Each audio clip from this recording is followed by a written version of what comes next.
Hello everyone, કેમ છો વિદ્યાર્થી મિત્રો? Fine, very good. આપણે લાસ્ટ લેક્ચરમાં કાર્બન અવરોધ એનું ટેબલ કલર કોડ પરથી અવરોધનું મૂલ્ય કેવી રીતે નક્કી થાય આ બધી વિગત આપણે સમજ્યા હતા. આજે આપણે ઇલેક્ટ્રોનનો ડ્રિફ્ટ વેલોસિટીનો કોન્સેપ્ટ સમજીશું. ડ્રિફ્ટ શબ્દ કાઢી નાખો તો વેગ એટલે સ્થાનાંતર ભાગ્યા સમય. એટલે ડ્રિફ્ટ વેગમાં પણ આ જ રીતે કંઈક આપણે સ્થાનાંતર વ્યાખ્યાયિત કરીશું અને એના પરથી ડ્રિફ્ટ વેલોસિટી સમજીશું. ડ્રિફ્ટ વેલોસિટી સમજીએ પહેલા વિદ્યાર્થી મિત્રો ધાતુ પદાર્થનું સ્ફટિક બંધારણનું નોલેજ તમારી પાસે હોવું જોઈએ. કોઈ પણ સુવાહક ધાતુ પદાર્થ ને જો ઇલેક્ટ્રોન માઇક્રોસ્કોપમાં જોઈએ તો ધન આયનો નિશ્ચિત બિંદુ પર ગોઠવાયેલા હોય છે અને લેટિસ પોઈન્ટ કહેવાય. અને આયનો વચ્ચેના અવકાશમાં ઇલેક્ટ્રોન અસ્વ્યસ્ત ગતિ કરતા હોય છે. રાઈટ. હવે એક બેઝિક કોન્સેપ્ટ પહેલા પ્રેક્ટિકલ જનરલ વસ્તુ આપણે સમજી લઈએ કે આપણા ઘરે કોપર વાયર હોય, એલ્યુમિનિયમ વાયર હોય તો એનું સ્ફટિક બંધારણ આ જ રીતનું હોય. ધન આયન નિશ્ચિત બિંદુ પર ગોઠવાયેલા હોય અને ઇલેક્ટ્રોન અસ્વ્યસ્ત ગતિ કરતા હોય છે. હવે આ ચેપ્ટરની પ્રસ્તાવનામાં જ શરૂઆતમાં જ આપણે ભણ્યા કે વિદ્યુત ભાર ગતિ કરે એટલે વિદ્યુત પ્રવાહનું નિર્માણ થાય. તો આપણા ઘરે જે કોપર વાયર રહ્યો, એલ્યુમિનિયમ વાયર રહ્યો અથવા કોપરનો કોઈ પદાર્થ હોય, એલ્યુમિનિયમનો કોઈ પદાર્થ હોય તો જો એને અડકીએ તો ઇલેક્ટ્રોનની અંદર ગતિ થતી હોય તો કરંટ લાગવો જોઈએ, કરંટનો અનુભવ થવો જોઈએ. પણ એ કરંટનો અનુભવ થતો નથી. આપણે સ્કૂલમાં પણ બેન્ચીસ પર બેસીએ તો બેન્ચીસ શેની બનેલી હોય? લોખંડની. લોખંડ પણ શું વાહક છે? ધાતુ પદાર્થ છે. તેમાં પણ ઇલેક્ટ્રોનની ગતિ થતી હોય તો આપણે જ્યારે બેસીએ ત્યારે કરંટનો સહેજ અનુભવ થવો જોઈએ પણ થતો નથી. તો આનું કારણ શું આવશે વિદ્યાર્થી મિત્રો? વિચારવા પ્રયત્ન કરો. યસ, એક્ઝેક્ટ કારણ શું આવશે? ઇલેક્ટ્રોનની ગતિ ખરી પણ અસ્વ્યસ્ત હોય છે. એટલે 4 ઇલેક્ટ્રોન ડાબી બાજુ જતા હોય તો 4 જમણી બાજુ. એટલે જે સરેરાશ સંખ્યા રહી, કોઈ આડછેદ પાસેથી પસાર થતા ઇલેક્ટ્રોનની સરેરાશ સંખ્યા કેટલી થઈ જાય? 0. એટલે Q બરાબર Ne, N0 Q0, I બરાબર Q/T. એટલે Q ની કિંમત પણ 0, એટલે પ્રવાહીની કિંમત પણ 0. તો ડ્રિફ્ટ વેગની ચર્ચામાં પ્રથમ સામાન્ય સ્થિતિમાં રહેલો સુવાહક એમાં વિદ્યુત પ્રવાહ વહેતો નથી એનું એક્ઝેક્ટ કારણની ચર્ચા આપણે કરીશું. વિદ્યાર્થી મિત્રો, બાહ્ય વિદ્યુત ક્ષેત્રની ગેરહાજરીમાં, થિયરીનો પહેલો પોઈન્ટ, બાહ્ય વિદ્યુત ક્ષેત્રની ગેરહાજરી. એટલે ઘરે રહેલો કોપર વાયર, એલ્યુમિનિયમ વાયર કે જે સામાન્ય સ્થિતિમાં છે એને આવી સ્થિતિ કહેવાશે બાહ્ય વિદ્યુત ક્ષેત્રની ગેરહાજરીમાં. વાહકમાં ગતિ કરતા ઇલેક્ટ્રોનની તો ગતિ અસ્વ્યસ્ત ચાલુ જ રહેવાની. એ ધન આયન સાથે અથડાય છે, તેનો વેગ 0 થાય. અથડામણ બાદ ઇલેક્ટ્રોન ફરી વેગ પ્રાપ્ત કરી બીજી દિશામાં ગતિ કરે. આમ ઇલેક્ટ્રોન અથડાતા કૂટાતા અસ્વ્યસ્ત માર્ગે ગતિ કરતા હોય છે. અને ગ્રાફિકલી સમજો વિદ્યાર્થી મિત્રો. ધારો કે અહીંયા આ બેટરીનું કનેક્શન નથી, એટલે સામાન્ય સ્થિતિમાં સુવાહક કોપર વાયર, એટલે બાહ્ય વિદ્યુત ક્ષેત્રની ગેરહાજરીમાં. હવે ઘણા બધા ઇલેક્ટ્રોન્સ હોય, લાખોની સંખ્યામાં ઇલેક્ટ્રોન્સ હોય, પણ ખાલી એક જ ઇલેક્ટ્રોન, વિચાર્યા એક જ ઇલેક્ટ્રોન એ અહીં ધન આયન સાથે અથડાશે. અને અથડામણ પછી વેગ શૂન્ય બનશે, ગતિની દિશા બદલાશે, ફરી અથડાશે, ફરી ગતિની દિશા બદલાય. આમ ઇલેક્ટ્રોન સતત અથડાતા કૂટાતા અસ્વ્યસ્ત માર્ગે ગતિ કરતા હોય છે. હવે જો વાહકમાં ઇલેક્ટ્રોનની સંખ્યા ધારો કે n હોય, આપણે જ્યાં લાખોની સંખ્યાના ઇલેક્ટ્રોન રહ્યા એ લાખો સંખ્યા n ધાર લઈએ, અને દરેક ઇલેક્ટ્રોનનો વેગ અનુક્રમે સદિશ v1 સદિશ v2 અપ ટુ સદિશ vn હોય, તો સરેરાશ વેગ એવરેજ v સદિશ v ઇઝ ઇક્વલ ટુ સદિશ v1 પ્લસ સદિશ v2 plus up to plus સદિશ vn અપોન n. પણ હમણાં તમને કહ્યું કે ગતિ અસ્વ્યસ્ત હોય, ચાર ડાબી બાજુ જતા હોય, ચાર જમણી બાજુ જતા હોય, એટલે અમુક જેટલાના વેગ ધન હોય એટલા જ વેગ ઋણ હોય, એટલે સરેરાશ એવરેજ વેગ કેટલો થશે? 0. અને સરેરાશ વેગ 0 થાય એટલે તમે આવું કહી શકો કે આવી સ્થિતિમાં વાહકના આડછેદમાંથી સરેરાશ રીતે પસાર થતો વિદ્યુતભાર 0 થાય. આથી વાહકમાં પ્રવાહ વહેતો નથી. અહીંયા જો આપણે કોઈ આડછેદ વિચારીએ, અહીંયા કોઈ આડછેદ વિચારીએ તો ચાર જમણી બાજુ જતા હશે, ચાર ડાબી બાજુ, એટલે સરેરાશ સંખ્યા 0 થાય. અહીંયા સરેરાશ વેગ 0 કહેવાય, જેટલો ધન વેગ એટલો જ ઋણ, અને જેને કારણે આડછેદમાંથી પસાર થતો વિદ્યુતભાર 0. આથી વાહકમાં પ્રવાહ વહેતો નથી. આ કારણ સમજાઈ ગયું તમને? ઓકે. હવે વાહકમાં બાહ્ય વિદ્યુત ક્ષેત્ર લાગુ પાડતા, એટલે વાહક તારને બેટરી સાથે જોડીએ. આ બેટરીનો ધન ધ્રુવ છે એટલે આ ધન સ્થિતિમાન જમણી સાઈડ અને ડાબી બાજુ આવશે ઋણ સ્થિતિ. હવે આ જે ઇલેક્ટ્રોન રહ્યો એ બી સુધી પહોંચ્યો તો એને હાલ પાછો બોલાવી દઈએ, ચાલ ભાઈ એ પર આવી જા. અને હવે ફરી અભ્યાસ આપણે શરૂ કરીએ વિદ્યુત ક્ષેત્રની હાજરીમાં. એટલે આ રીતે ધનથી ઋણ વિદ્યુત ક્ષેત્ર પ્રસ્થાપિત થવા. આ ઇલેક્ટ્રોન પર આ ધન આકર્ષી બળ લગાડશે, રાઈટ? અને એ બળ વિદ્યુત ક્ષેત્રની કઈ દિશામાં લાગશે? વિરુદ્ધ દિશામાં. એટલે ઇલેક્ટ્રોન પર વિદ્યુત ક્ષેત્રની વિરુદ્ધ દિશામાં લાગતું બળ સદિશ F is equal to minus E સદિશ E, અને બળનું મૂલ્ય F is equal to E, right? Chapter 1 પરથી. ઇલેક્ટ્રોનને મળતો પ્રવેગ, બળ હોય એટલે પ્રવેગ આવી જ જાય, એટલે પ્રવેગ A is equal to F by m, F બરાબર ma પરથી, F ની જગ્યાએ E by m.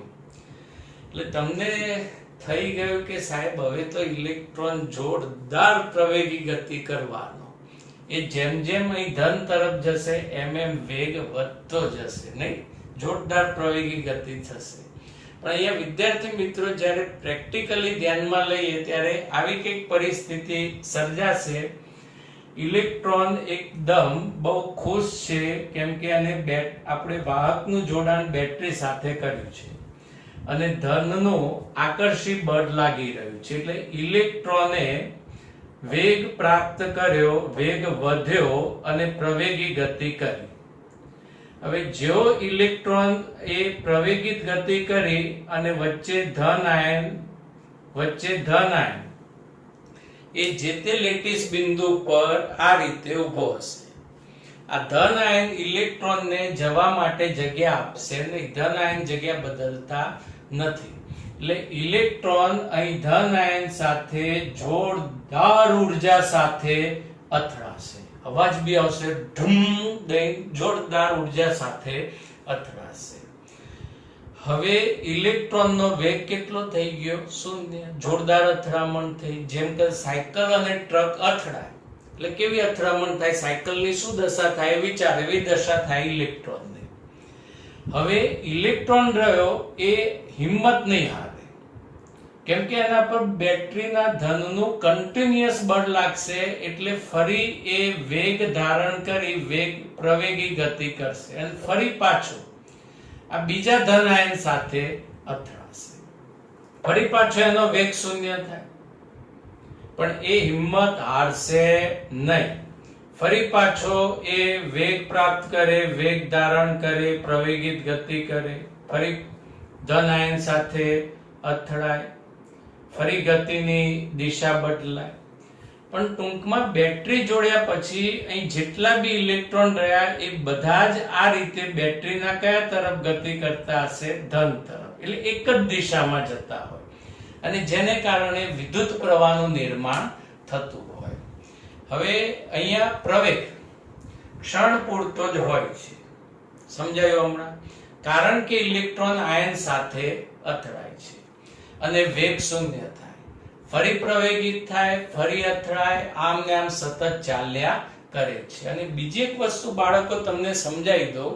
આપણે અવરોધ ભણ્યા તો વાહકમાં અવરોધ ઉદ્ભવવાનું કારણ જ આ છે, ઇલેક્ટ્રોનની ધન આયનો સાથેની અથડામણો.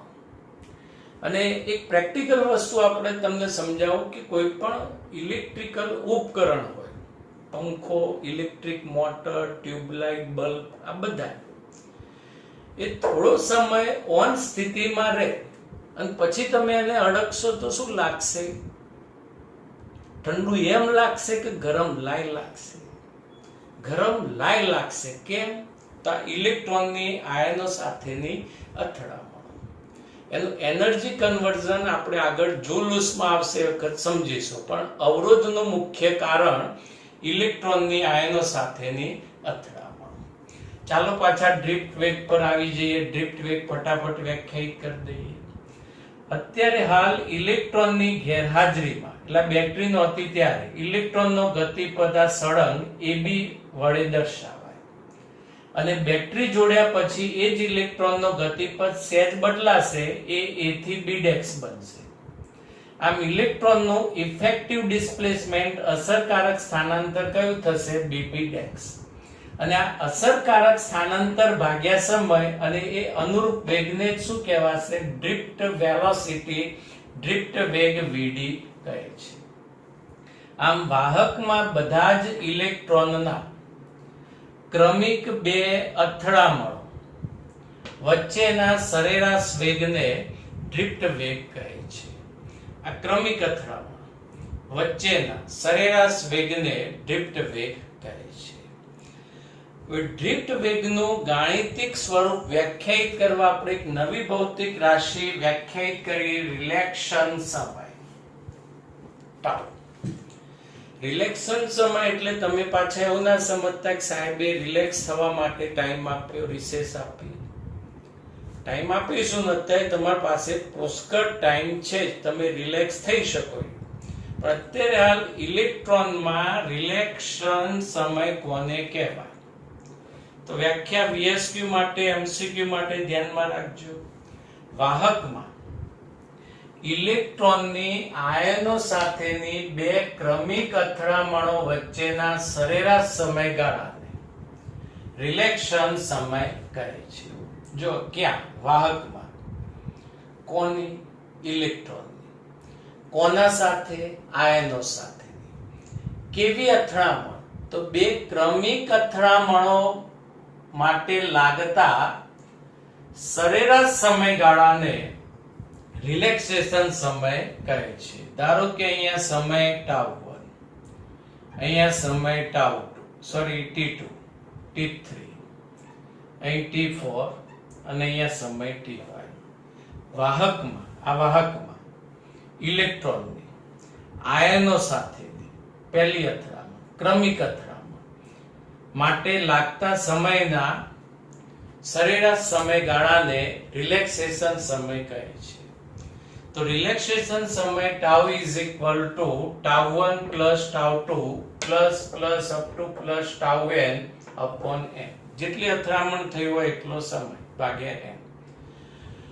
હવે રિલેક્સેશન જેટલા સમયમાં ઇલેક્ટ્રોનને પ્રાપ્ત કરેલો ડ્રિફ્ટ વેગ, ડ્રિફ્ટ વેગનું ગાણિતિક સ્વરૂપ ખાસ યાદ રાખજો. પ્રવેગનું સૂત્ર શું થાય? વેગ ભાગ્યા સમય. તો વેગ બરાબર પ્રવેગ ગુણ્યા સમય. એટલે અહીંયા a ઇન્ટુ રિલેક્સેશન સમય, એ પ્રવેગ, અને પ્રવેગ is equal two E by m પ્રવેગનું સૂત્ર E/m * tau, જે ડ્રિફ્ટ વેગનું, ઇલેક્ટ્રોનના ડ્રિફ્ટ વેગનું સૂત્ર દર્શાવે છે. નેક્સ્ટ ક્વેશ્ચન, ડ્રિફ્ટ વેગ અને વિદ્યુત પ્રવાહ ઘનતા વચ્ચેનો સંબંધ દર્શાવતું સૂત્ર મેળવો. ક્વેશ્ચન 2 માર્ક્સમાં પૂછાય. તથા વાહકની અવરોધકતાનું સૂત્ર ρ m/ne² tau તારવો અને તાપમાનની અવરોધકતા પર અસર જણાવો. એટલે જે આ નેક્સ્ટ ક્વેશ્ચન રહ્યો બીજો 2 માર્ક્સની અંદર પૂછાય, કમ્બાઇન્ડ થિયરી 3 માર્ક્સની અંદર પૂછી શકાય. પહેલા તો આપણે વિદ્યુત પ્રવાહ ઘનતા J અને ડ્રિફ્ટ વેગ Vd વચ્ચેનો સંબંધ મેળવવો છે. એટલે વાહકતા જેના આડછેદનું ક્ષેત્રફળ a હોય એવો એક વાહકતાર આપણે ધ્યાનમાં લઈશું. તો થિયરી આકૃતિમાં દર્શાવ્યા મુજબ આડછેદનો સમાન ક્ષેત્રફળ a ધરાવતો નળાકાર વાહક ધ્યાનમાં લો. ફર્સ્ટ પોઈન્ટ શું આવશે? એ સમાન ક્ષેત્રફળ ધરાવતો નળાકાર વાહક ધ્યાનમાં લો. સેકન્ડ પોઈન્ટ, બેટરી સાથે આનું કનેક્શન છે. બેટરી દર્શાવી નથી, આ ધન સ્થિતિમાન, આ ઋણ સ્થિતિમાન. એટલે વિદ્યુત ક્ષેત્ર કઈ દિશામાં હોય? ધન થી ઋણ તરફ. તો વાહકના બે છેડા વચ્ચે બેટરી જોડતા તેમાં E જેટલું વિદ્યુત ક્ષેત્ર ઉત્પન્ન થાય છે. હવે વિદ્યાર્થી મિત્રો, આપણે ઇલેક્ટ્રોન રહ્યા એમની ગતિનો અભ્યાસ કરીશું. ધારો કે આ જે આડછેદ રહ્યો અહીંયા, આ દેખાય છે બધા ઢીંગલાઓ, એને ઇલેક્ટ્રોન આપણે ગણીએ. આવું દોરતા નહીં એક્ઝામમાં, ખાલી સમજવા માટે. હવે આ ઇલેક્ટ્રોન રહ્યા એ અથડાતા કૂટાતા બેટરીના ધન તરફ જવાના, રાઈટ? હમણાં જ ડ્રિફ્ટ વેગ ભણ્યા, ધન આયનો સાથે અથડાતા બેટરીના ધન તરફ જવાના અને વિદ્યુત પ્રવાહનું નિર્માણ કરવાના. હવે આ ઇલેક્ટ્રોનનો ડ્રિફ્ટ વેગ આવશે Vd. ઓકે, અને આ ઇલેક્ટ્રોન અથડાતા કૂટાતા એ અહીં બીજા આડછેદ પાસે આવે. આપણે જે સંબંધ મેળવવો છે એના માટે આ જરૂરી. એ દરમિયાન એમને ડેલ્ટા ટી જેટલો સમય લાગે છે. તો આ ઇલેક્ટ્રોને એ દરમિયાન કાપેલું અંતર, તો આપણે 11th માં ઝડપ બરાબર સૂત્ર કયું આવતું? અંતર ભાગ્યા સમય. તો અંતર બરાબર ઝડપ ગુણ્યા સમય. એટલે અહીંયા ઝડપ Vd સમય ડેલ્ટા ટી. તો હવે નેક્સ્ટ પોઈન્ટ લખાશે, ઇલેક્ટ્રોને ડ્રિફ્ટ વેગ Vd થી ડેલ્ટા ટી સમયમાં કાપેલું અંતર. પણ બેટરી જોડી એટલે વાહકમાં ઇલેક્ટ્રોન બધા જ ધન તરફ ગતિ કરવાના. તો Vd વેગથી ડેલ્ટા ટી સમયમાં કાપેલું અંતર L = ઝડપ ગુણ્યા સમય Vd ડેલ્ટા ટી. હવે વાહકના Vd ડેલ્ટા ટી જેટલી લંબાઈ ધરાવતા ભાગનું કદ, વોલ્યુમ, કેમ કે આપણે જે સંબંધ મેળવવો છે એના માટે આ બધી રાશિઓ જરૂરી છે. તો L લંબાઈ એટલે Vd ડેલ્ટા ટી જેટલી લંબાઈ ધરાવતા નળાકાર વાહકનું કદ, વોલ્યુમ. વોલ્યુમ કદ સૂત્ર કયું થાય? આ A * L. એ એમના એમ અને L ની જગ્યાએ શું લખાશે? Vd delta T. તો આટલા ભાગનું જે વોલ્યુમ રહ્યું એ Vd ડેલ્ટા ટી થાય. હવે આગળ જે નેક્સ્ટ સ્ટેપ લખીએ પહેલા વિદ્યાર્થી મિત્રો એક નવી ભૌતિક રાશિ વિશે સમજી લો, સ્મોલ m, સંખ્યા ઘનતા. ચેપ્ટર 1 ની અંદર જે સ્મોલ n આવે એ ઇલેક્ટ્રોનની સંખ્યા આવે, પણ અત્યારે આ થિયરીમાં જે સ્મોલ n આવે એને નંબર ડેન્સિટી, સંખ્યા ઘનતા કહેવાય. આપણે વાયુના ગતિવાદમાં આ ભૌતિક રાશિનો ઉલ્લેખ હતો. તો સંખ્યા ઘનતાની વ્યાખ્યા એકમ કદ દીઠ એકમ કદ દીઠ અણુ, પરમાણુ, ઇલેક્ટ્રોન કે આયનોની સંખ્યા ને સંખ્યા ઘનતા કહે છે. એટલે સંખ્યા ભાગ્યા કદ, રાઈટ. અને આનો એકમ 1/મીટર ક્યુબ. સંખ્યા એકમ હોય ને નીચે વોલ્યુમ કદ એટલે મીટર ક્યુબ. જો કે આ તમારે થિયરીમાં વસ્તુ લખવાની જરૂર નથી, પણ એની એપ્લિકેશન આપણે આવશે. આપણે આ જે કદ શોધ્યું એમાં ઇલેક્ટ્રોનની સંખ્યા આપણે નક્કી કરવી છે, જે રિઝલ્ટ છે એ સાબિત કરવા. તો આ ઇલેક્ટ્રોનની સંખ્યા અહીંયા કેવી રીતે નક્કી કરીશું? તો સિમ્પલ કે જો કદ એકમ હોય તો સંખ્યા ઇઝ ઇક્વલ ટુ સંખ્યા ઘનતા. કેમ કે સંખ્યા ઘનતાની વ્યાખ્યા શું છે? એકમ કદ દીઠ ઇલેક્ટ્રોનની સંખ્યા. આમ તો અણુ, પરમાણુ કે આયનો કે ઇલેક્ટ્રોનની સંખ્યા, એટલે ઇલેક્ટ્રોનની સંખ્યા આવશે સ્મોલ એ. તો આ v કદની અંદર સંખ્યા કેટલી?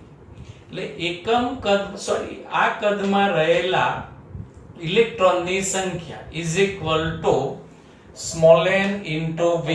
સ્મોલ n ઇન્ટુ v, અથવા આના પરથી પણ લખાય એકમ કદે સ્મોલ n તો v કદમાં કેટલી સંખ્યા, એટલે v ઉપર n ઇન્ટુ v. v ની જગ્યાએ a vd ડેલ્ટા t આ ઇલેક્ટ્રોનની સંખ્યા થઈ. હવે આ આડછેદ પાસેથી ડેલ્ટા t સમયમાં પસાર થતો વિદ્યુતભાર, ચેપ્ટર 1 નું સૂત્ર q is equal two n, એટલે ડેલ્ટા q. n ઇલેક્ટ્રોનની સંખ્યા ગુણ્યા e. તો ઇલેક્ટ્રોનની સંખ્યા કેટલી આવશે? n a vd delta t, right. હવે ડેલ્ટા t છેદમાં લઈ જાઓ, એટલે delta q by delta t અહીંયા રહેશે n a vd e.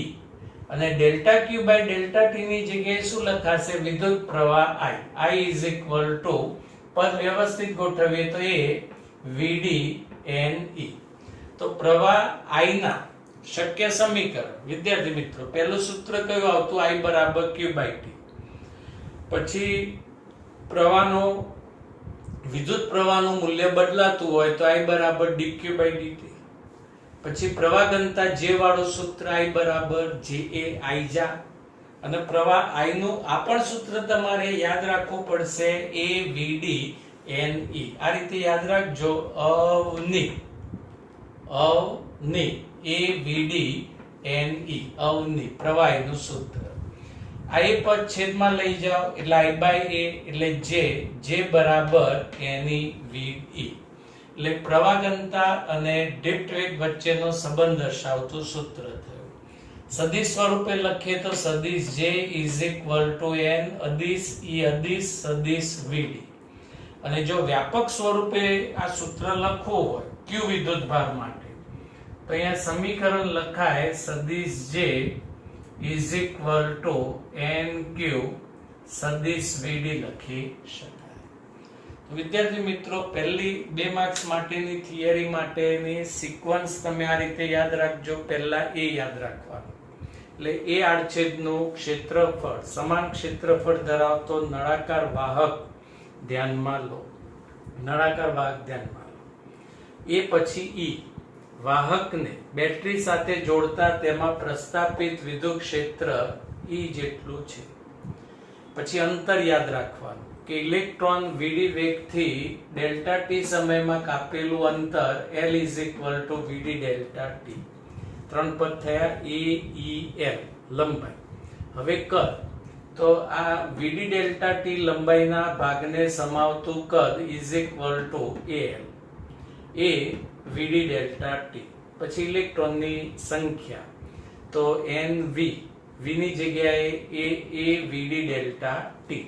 પછી વિદ્યુતભાર ડેલ્ટા q, ઇલેક્ટ્રોનની સંખ્યા ગુણ્યા e. અને પછી તો તમને સ્ટેપ બાય સ્ટેપ પ્રવાહનું સૂત્ર અને પછી પ્રવાહ ઘનતા J નું સૂત્ર. એટલે આ રીતે સિક્વન્સ યાદ રાખવાની. પહેલા a e ઇલેક્ટ્રોને કાપેલું અંતર l, પછી સમાવતું કદ, ઇલેક્ટ્રોનની સંખ્યા અને વિદ્યુતભાર. એટલે થિયરી ઇઝીલી યાદ રહેશે.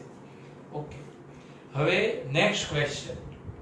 વાહકની અવરોધકતાનું સૂત્ર ρ બરાબર m/n² ટાઉ તારવો.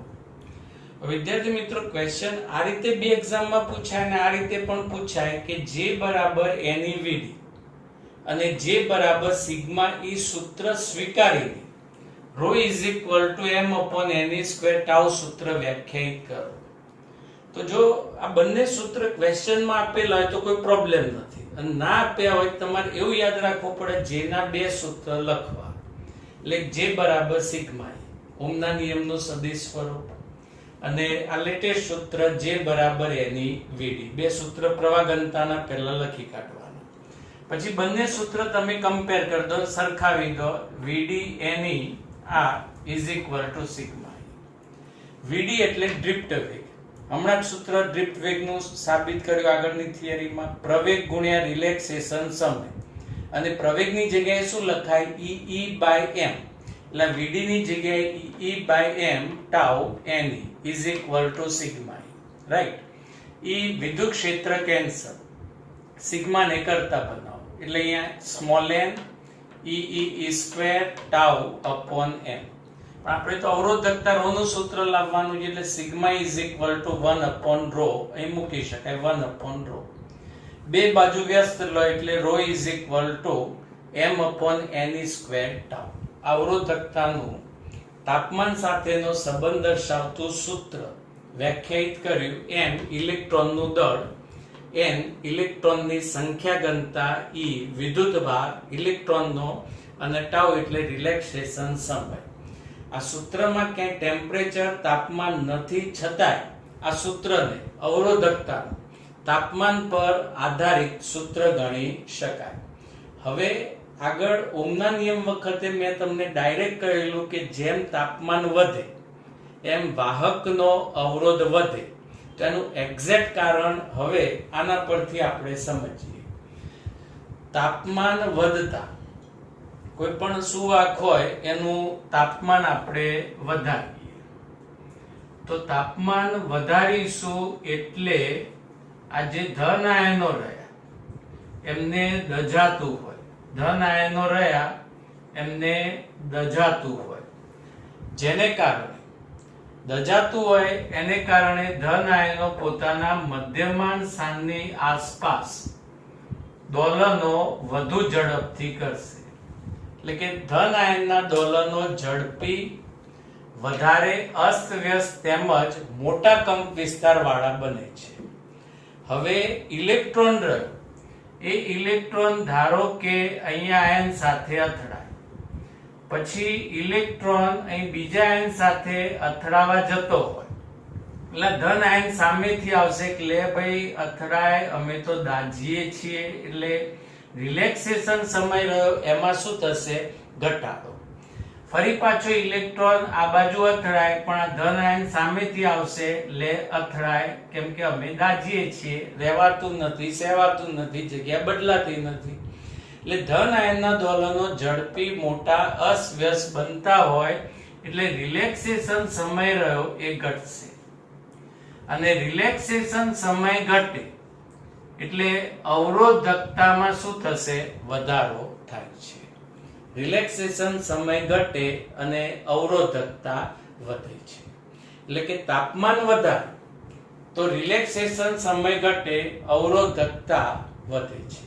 એટલે આ રીતે અવરોધકતા અને તાપમાનનો સંબંધ મેળવી શકાય. હવે VSQ માટે કેટલોક સંબંધ કન્ટેન્ટ વિદ્યાર્થી મિત્રો યાદ રાખજો. પદાર્થ, સુવાહક પદાર્થ અને અર્ધવાહક પદાર્થ.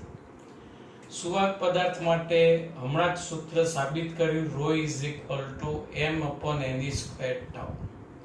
હવે તાપમાન વધારીએ એટલે રિલેક્સેશન સમય ઘટશે અને અવરોધકતા વધશે. વચ્ચેથી રિલેક્સેશન સમય કાઢી નાખીએ તો અવરોધકતા અને તાપમાન વચ્ચેનો સંબંધ ધાતુ પદાર્થ માટે આવશે સમપ્રમાણતા. તાપમાન વધે, અવરોધકતા વધે, તાપમાન ઘટે, અવરોધકતા ઘટે. અને સાથે સાથે આ સંબંધ પણ વિચારાય, અવરોધ, ધાતુ પદાર્થનો અવરોધ અને અવરોધકતા બંને તાપમાનના સમપ્રમાણમાં હોય છે. ઓકે. હવે અર્ધવાહક માટે આવું સૂત્ર રહ્યું એ કમિંગ સૂન, એનો જે કોન્સેપ્ટ રહ્યો એ કમિંગ સૂન ચેપ્ટર 14 ની અંદર આવશે, એટલે હાલ એની ચિંતા કરશો નહીં. પણ આ સંબંધ તમે ડાયરેક્ટ યાદ રાખી શકો છો કે સેમિકન્ડક્ટર, સિલિકોન, જર્મેનિયમ, કાર્બન વગેરે અવરોધ, અવરોધકતા એ તાપમાનના વ્યસ્ત પ્રમાણમાં હોય છે. ધાતુ પદાર્થમાં સંબંધ સમપ્રમાણતાનો અને અર્ધવાહકમાં એનો સંબંધ રહ્યો એ વ્યસ્ત પ્રમાણતાનો. અને આ રીતના VSQ બોર્ડ એક્ઝામમાં, કોમ્પિટિટિવ એક્ઝામની અંદર પૂછી શકાય. કોપર અને સિલિકોનને 700 કેલ્વિન સુધી ગરમ કરી રૂમ તાપમાને લાવતા કોપર અને સિલિકોનની અવરોધકતા અને વાહકતામાં શું ફેર પડે છે? તો પહેલા તો આપણે નક્કી કરીએ કે તાપમાન વધે છે કે ઘટે છે. તો 700 કેલ્વિન તાપમાનમાંથી રૂમ તાપમાન લાવીએ. રૂમ તાપમાન વિદ્યાર્થી મિત્રો 27 અંશ સેલ્સિયસ અર્થાત 300 કેલ્વિન, એટલે 700 માંથી 300, એટલે તાપમાન ઘટ્યું એમ કહેવાશે, રાઈટ? હવે કોપર શું વાહક છે? તો સંબંધ આવશે સમપ્રમાણતા. તો તાપમાન ઘટે તો અવરોધકતા કોપરની ઘટે, રાઈટ? અને અવરોધકતાનું વ્યસ્ત વાહકતા એટલે કોપરની વાહકતા વધશે. હવે સિલિકોન અર્ધવાહક છે, તેના માટે સંબંધ આ રીતે વ્યસ્ત પ્રમાણતાનો આવશે. તો તાપમાન ઘટે તો અવરોધકતા વધે, તો રો સિલિકોન વધે, અને અવરોધકતા વધશે તો એની વાહકતા ઘટશે, એટલે કે સિગ્મા સિલિકોન વાહકતા ઘટે છે. Okay, thank you, have a nice day.